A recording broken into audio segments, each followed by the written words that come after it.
Brother de Representación, nakatira sa Barangay ng Pulillo, Camarado City, nasasakupan ng Parolya ni San Vicente Ferrer. Nag-aral, nagtapos dito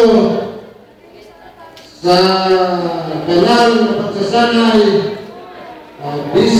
sabi ng Bishop Vicente Reyes Memorial Center sa Singapore. And then promise sa pagkakas. Tapos po ako ngayon sa 26 ng Pebrero sa klase bilang 446 ng apalan na kabilang sa Decoria, San Judas, Nicodeo.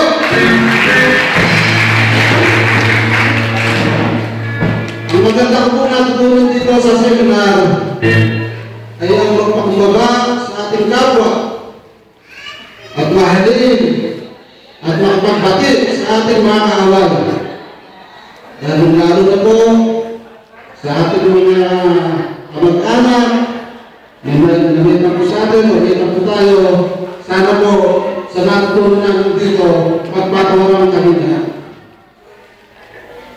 At sa paglabas po natin dito, ang damdamin ko po, ang puso ko sa makaramdam ko, malinis na malinis, maraming bakas na sa lahat. Yun namin ang pagkakas.